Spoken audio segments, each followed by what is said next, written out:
Há exatos 40 anos, Robert Ventura publicava um influente livro, Complexidade, Contradição e Arquitetura. Nele, o arquiteto clamava por arquitetura de inclusão, que tivesse por balizamento conceitual as mais cotidianas necessidades humanas.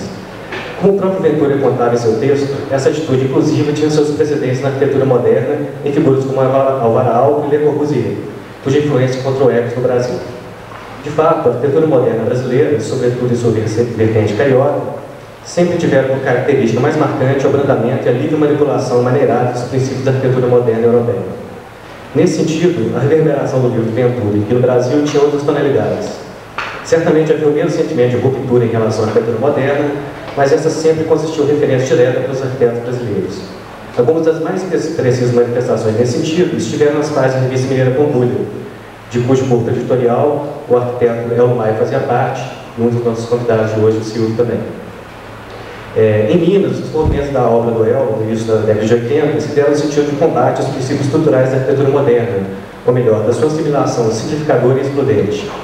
Partindo da crítica à produção arquitetônica do pós-guerra, na produção da Europa, bem como da sua transposição para o contexto brasileiro, o arquiteto rompia definitivamente com as matrizes formais e operativas do chamado modernismo tardio, iniciava um período de profícuas experimentações plásticas, inaugurando o mais expressivo conjunto de manifestações da arquitetura pós-moderna em Minas Gerais e no Brasil. Após esse percurso, deparamos hoje em nosso país com a recuperação do léxico formal moderno, o que ele tinha de mais redutor, excludente e simplista. Faz sentido, portanto, a tentativa de entender o viés complexo e contraditório da arquitetura brasileira. A diversidade de visões e aportes culturais é uma contradição do nosso tempo, que é um dado a ser entendido e incorporado na arquitetura. Não através da alegoria formal de racionalidade, mas através da compreensão do que há de complexo e contraditório em cada ação humana. E é essa tentativa de compreensão que abriu os campos aqui. 3 arquitetos foram convidados a desenvolver o tema. Logo após essas comunicações, faremos uma breve apresentação do livro Elmo Maia, Complexidade e Contradição na Arquitetura Brasileira, que está sendo lançado hoje aqui no 4º evento do MDC. Os três arquitetos que foram convidados para comprar a mesa são João Vasconcelos, Silvio de Podestá e Hugo Segal. A primeira exposição da arquiteta João Vasconcelos. João Vasconcelos formou-se em arquitetura no FMG em 1971, é especialista em restauração e conservação de sítios e monumentos históricos, autora de diversos projetos premiados no Brasil e no exterior, proferiu várias palestras, seminários, congressos e eventos de arquitetura como a Bienal Internacional de Arquitetura de Olinda.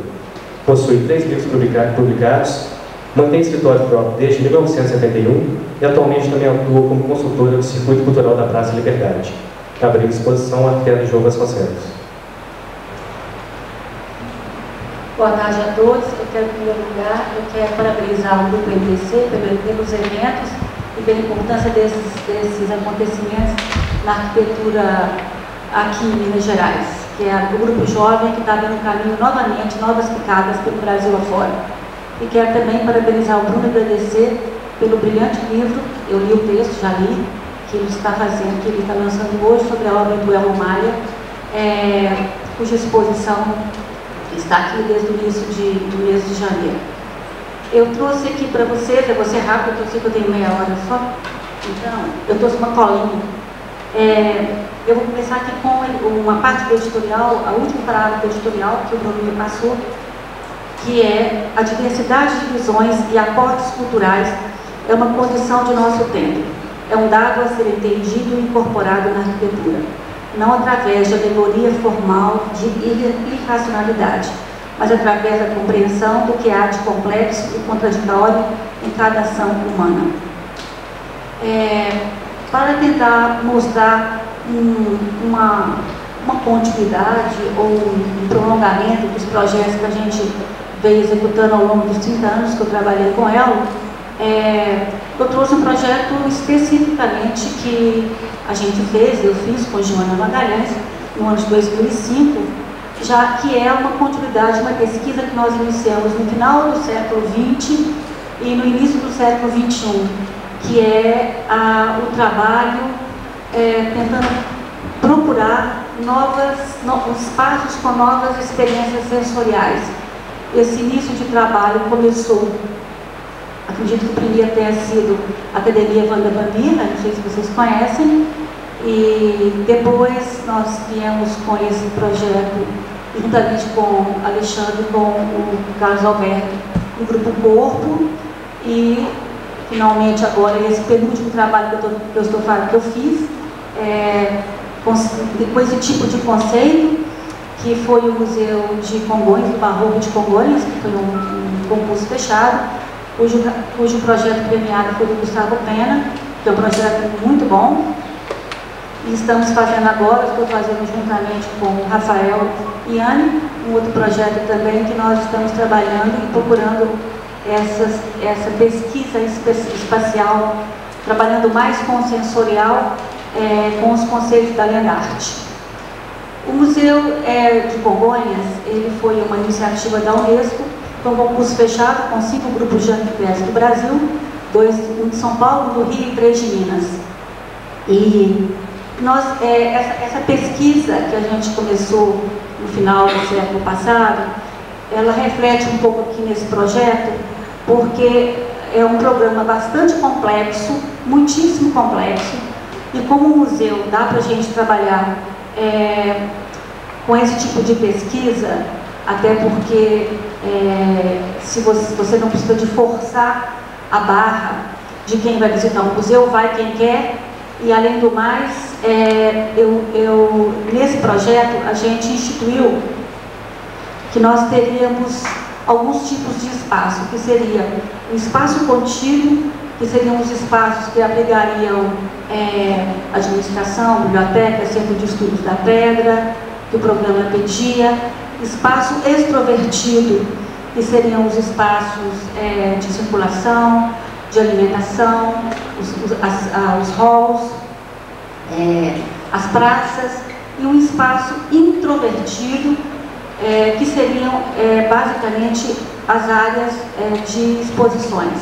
Para os espaços introvertidos, os espaços contidos, a gente trabalhou com volumes fechados.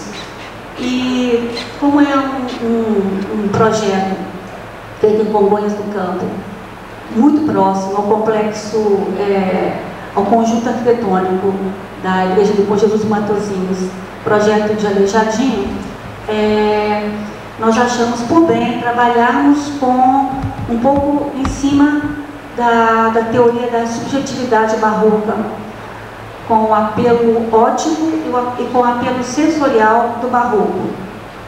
O espaço externo, que é o espaço que existe lá, onde nós temos os passos, depois nós temos os passos, que são seis passos, que é a Paixão de Cristo. Depois nós temos em espaço ascendente. Depois nós chegamos em frente ao santuário e nós temos a colocação não alinhada de 12 apóstolos, que foi um espaço projetado e pensado para o exterior pelo genial arquiteto Aleijadinho. Baseado nisso, pode passar. Eu vou ficar em pé porque eu não consigo ficar sentada. Pode passar.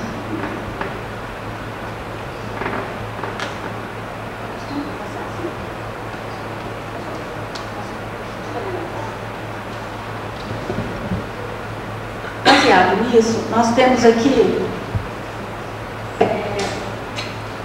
o adro do santuário. Aqui nós temos a escadaria onde estão os 12 apóstolos. Aqui nós temos o terreno onde seria implantado o novo museu. Então, na mesma orientação, no mesmo alinhamento, a gente trouxe o adro para dentro do museu. Porém, eu sou a favor de retirar os profetas da área original. Eu acho que só Deus não é nem brasileiro, é mineiro, é congonhense, porque até hoje não quebraram, não estupraram aqueles profetas, porque ainda não, sabe, Deus realmente é bondoso com a região. Então a minha ideia era trazer então para dentro do museu os autênticos profetas e os originais, e as réplicas ficariam ao tempo, coisa muito comum que acontece há muito tempo em outras regiões do mundo afora. Então, trazendo para cá esse adro, a ideia era inverter, a inversão absolutamente total de tudo. Porque eu não faria exatamente a mesma situação, visto que lá fora nós temos o ambiente real, original do arquiteto. Então não justificaria repetir a mesma coisa para dentro. Então nós criamos aqui uma grande praça, afastada 53 metros de distância do santuário, e aqui então nós teríamos o museu. A entrada seria feita através de uma grande praça, toda feita em pedra, que é uma releitura da praça que hoje acontece lá em frente ao santuário. Aquele aro grande, onde tem aqueles bancos, os assentos em pedra-sabão. E aqui nós teríamos um acesso secundário, porque o programa era muito complexo, além de museu, tinha também de abrigar uma rádio, que é a Rádio do Padre, e abrigar também uma parte onde celebra-se missa, faz alguns eventos religiosos, enfim, tudo é da Arquidiocese de Congonhas. Então, essa seria a entrada lateral secundária, que por baixo do nosso volume entrariam as pessoas para a rádio e para essa parte da igreja. E para isso a gente usou muita referência com o barroco português. No caso, eu trabalhei em cima da referência da igreja de Bom Jesus de Braga, em Portugal. Então você entra aqui, nós temos a praça, aqui um grande hall, e essa história do barroco, que você quando chega numa construção, numa igreja barroca, não sei se vocês repararam, o olhar não para. É aquele apelo óptico, você fica louco vendo todos os detalhes, depois o olhar começa a boiar em alguns elementos mais importantes. Então, trabalhando em cima disso, nós trabalhamos com muitos vazios e cheios. Então, os volumes ora superpõem, os volumes ora são subtraídos, deixando aí uma quantidade imensa de visões diferenciadas à medida que você vai circulando, à medida que o observador vai deslocando, ele vai tendo novas imagens, novas visadas, tanto interior quanto exterior. Então, este é o mote do barroco, que a gente tentou pegar nesse projeto. Então, aqui nós temos a entrada com o grande hall, uma loja, que tinha que ter acesso independente, totalmente em vidro, inclusive o teto de vidro também, e acessa-se pela grande rampa, e aqui criamos um pórtico rígido, onde nós teríamos todos os elementos de ligações e acessos verticais, elevadores, escadas, instalações sanitárias, enfim, tudo aquilo que interferisse no vão aberto. Então, todo esse volume, ele atende absolutamente ao museu inteiro. Agora, para os espaços, pode passar, para os espaços extrovertidos, existe então o livre-arbítrio. Você entra e vai aonde você quiser. Mas no momento que você entra no espaço contido, aí a gente fez uma pequena sacanagem, assim, vamos dizer. Porque, na verdade, foi feito, a gente fez um roteiro rígido, linear, e editamos esse roteiro, como se fosse um filme. Você não tem mais retorno.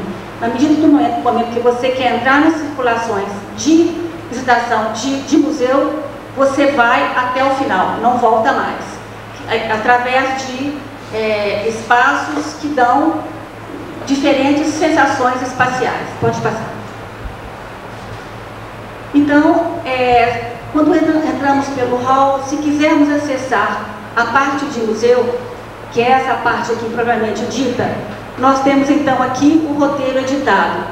Você vem, você entra aqui, nós temos as salas de exposições temporárias, que são salas mais livres para poder haver variadas curadorias, variadas exposições, e esse espaço tem contato com o exterior.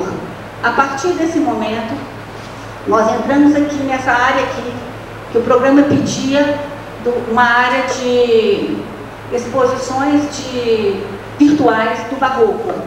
E o barroco, como tem esse apelo ótico, eu acho que a gente está vivendo hoje um milênio barroco, através da TV, de vídeo, de cinema, enfim, de todos esses apelos óticos que nós estamos hoje submetidos. Então, as pessoas aqui sentadas teriam esses dois planos de vidro, onde teriam então a projeção das peças barrocas e dos estudos barrocos que a museografia estaria fornecendo aqui. Ou você estaria sentado aqui vendo isto, ou você entraria através e estaria vendo essas imagens invertidas, como é invertido todo o nosso processo.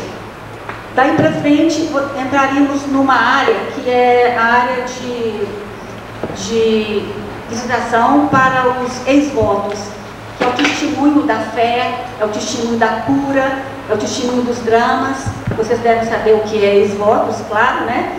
E eles enfileiraram quantos ex-votos teriam com as medidas, respectivas medidas. Então, somando todos os ex-votos, aconteceram 30 metros de ex-votos lineares. Eles estariam aqui, num espaço que você entra e não tem mais retorno. É um espaço negro por fora e por dentro. Essa peça, como se fosse um túnel, está apoiada na laje até aqui. Daqui para cá ele está aéreo. São 30 metros de comprimento, com 2,5 metros de altura, 3 metros de largura, totalmente negro, espaço negro, com os ex-votos enfileirados nesses 30 metros. Então você entra ali massacrado para sofrer junto com quem sofreu antes para poder chegar a levar um ex-voto para a igreja. Passada essa área de ex-voto, que você está totalmente fechado, vedado, aqui nós temos uma pequena fresta de luz e entramos então na sala principal, que é a sala dos 12 apóstolos, que a gente fez exatamente o contrário. Assim como lá no lado está com uma rigorosa colocação hierárquica dos profetas, aqui idem, só que você começa de cima para baixo. Você não vê como lá fora, de baixo para cima, você vê do topo para baixo. Então você acessa através de rampa e começa a descer, pode passar, e começa a descer, e essas proporções estão muito rigorosas em relação à proporção do original. E na quarta rampa, quando você atinge a quarta rampa, você tem exatamente a mesma visão externa, da mesma proporção, só que você já passou pela cabeça, pela mão, pelo pé, por trás, pela frente, através desses acessos de rampa. Essa é uma caixa fechada, com 23 metros de pé direito aqui, 30 metros aqui, totalmente em fundo infinito, totalmente pintada de azul, pelo lado de frente, pelo lado de fora, pelo lado de dentro, pelo lado de fora, que é como se fosse uma visão do santuário do externo, mas só que é o interno. Aqui está o que você vê e o que você encontrará. Essa caixa tem um piso inclinado, aonde embaixo nós temos mais uma área de pesquisa sobre o barroco, que a pessoa quiser. Ela continua descendo e vai até essa área. Na hora que você chega na quarta rampa, você já sai nessa área aqui, que é a área de restaurante, que são os espaços abertos, extrovertidos, que é restaurante, praça, e a parte aqui que são os espaços contidos de administração, estudo da pedra, e aqui por baixo nós temos a área do pátio. Pode passar. Lá embaixo, porque seria um parque ecológico. O terreno é muito grande, não sei se vocês conhecem, ele dá uma vista, esse afastamento de 53 metros foi até proposital para poder ter uma visão total de toda a área da cidade, inclusive da Romaria, que foi o projeto que o Silvio refez, né? Então, aqui a praça em pedra, aqui é a parte do jardim, uma parte de jardim, outra parte em circulação de pedra, onde teríamos os sheds. Apesar de toda essa área, ela está bem ventilada, porque o terreno cai muito, então tem iluminação direta. E aqui nós temos os vazios, à medida que os volumes eles aparecem, eles suprimem, eles superpõem, alguns afastam um do outro, apenas a espessura de uma laje. Então vai dando assim, uma série de brincadeiras, uma coisa lúdica que vai acontecendo dentro do espaço.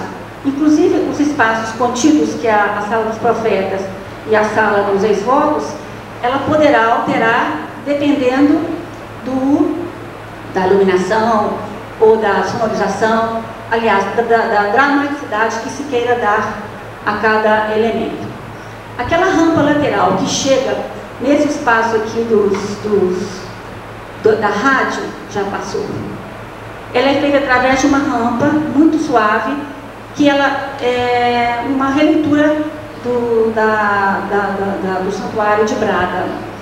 E ela é muito leve, de cortesito fasqueada, e o guarda-corpo é de espada de São Jorge. Pode passar. Aqui nós temos já por debaixo, aqui já é a praça, né, a parte das escadarias é a praça, o espaço dos profetas com suas rampas, e exatamente no mesmo sentido, inverso do real, nós temos os pilares que furam a caixa e saem com uma luz e levam os profetas até o nível desejável. Aqui é outro corte, e que toda a vegetação que vem da praça de baixo também será vista sempre ao contrário. Nada é igual lá fora, é tudo ao contrário. E a estrutura foi um projeto que o Chumbinho nos orientou. Pilares, os vãos típicos de 10 por 10, as lajes de 40 centímetros de espessura. São 3 lajes e a última é a cobertura. Aqui nós temos o pórtico rígido, aqui nós temos a sala dos profetas. Pode passar. Os cortes longitudinais. Aqui dá para ver, de repente, aqui no caso aqui do centro de convenções, tem um vazio em volta dele, ele sobe exatamente à altura de uma laje e tem uma suave rampa. Então toda essa brincadeira visual e espacial foi criada através desses vazios que envolvem os volumes. A relação o hotel, que lá tem aqui é o santuário, aqui o hotel, a relação com a vizinhança. O volume na frente, junto à rua, tem 6 metros de altura, que é exatamente a altura de uma antiga construção que existia no local, e que nós conseguimos fotografias antigas, para verificar a altura da volumetria. Aqui nós temos o Jardim da Praça. Essa praça embaixo, ela serve tanto ao Parque Ecológico, onde acontecerão trilhas e eventos, quanto também para servir a área da Cúria. Pode passar. Aqui é a sala dos profetas, onde nós temos ali já um corte, o início da descida, e que as pessoas então vão tendo contato com as esculturas de ângulos os mais variados possíveis. Pode passar. E finalmente pode adentrar um pouco mais, descer um pouco mais e chegar lá embaixo. No nível de baixo, então, no plano inclinado, nós temos a projeção do adro e os pilares vazando exatamente na mesma situação original, invertida. E finalmente aqui a área onde se poderia ter as pesquisas através de internet, enfim, sobre o barroco. Pode passar. Aqui a relação entre os volumes existentes e a construção. Aqui nós temos o volume da Sala dos Profetas. Esse volumezinho baixinho aqui, solto, é a sala dos ex-votos. Aqui nós temos o volume do multimeios, do Centro de Multimeios e da Administração. Aqui embaixo o hall de entrada. Aqui a escadaria, toda em pé, com os volumes que se recortam, avançam e recuam, formando bancos planos inclinados para deitar, muito em cima do que existe lá hoje. A visão posterior que dá para a romaria, com o plano de vidro. A laje finaliza aqui a área do restaurante. Os dois volumes que chegam ao chão é o volume da Sala dos Profetas e o volume do pórtico rígido, que é este daqui. Aqui a rampa que nos leva até a área de baixo da rádio, e avançando um pouco mais, chegamos ao estacionamento e do outro lado da outra rua de baixo, que faz o acesso de serviço. Pode passar. E essas lajes protegidas, algumas vezes ela tem esses furos que a parte toda de espaço extrovertido não teria ar-condicionado, não seria condicionado. É ventilação constante e os condicionamentos seriam só nos volumes fechados e mesmo assim usados quando necessários. E através desses cortes na laje, que estão atirantadas na laje, no fundo da laje, imediatamente superior, a gente tem um tanto de guisadas, e ali passariam pilares, passariam as árvores, todo o elemento vertical que teria que vazar as lajes. Uma visão da entrada, aqui uma visão geral, de cima que você tem um tanto de variados pés direitos, variados momentos de interseção na vista. A praça lá embaixo, junto ao Parque Ecológico já. Aqui também a parte do restaurante, aqui o restaurante também. Eu acho que esse é o último. Bom, eu trouxe esse projeto porque eu acredito que nele a gente consegue mostrar um pouquinho o desenvolvimento do trabalho, que a semente, né, que foi deixada no escritório. Eu estou viva, estou trabalhando, o escritório continua, e através de um trabalho como museu, que a gente pode fazer uma pesquisa maior, uma pesquisa melhor, eu acreditava que isso seria interessante para o Museu do Barroco. E nós não ganhamos o concurso, mas eu tive um retorno muito legal, porque o pessoal de museologia me procurou e veio muito em cima do que eles esperavam, e nós estamos, inclusive, tendo outros contatos atualmente através desse projeto. E outros projetos virão, como esse agora que a gente está fazendo, também um pouco em cima dessa lógica, desse conceito, que é essas novas experiências sensoriais, que já vinha sendo uma pesquisa, uma procura da gente desde o ano de 99, 98. E o tempo acabou, né? Então, eu agradeço, é só isso. Obrigada.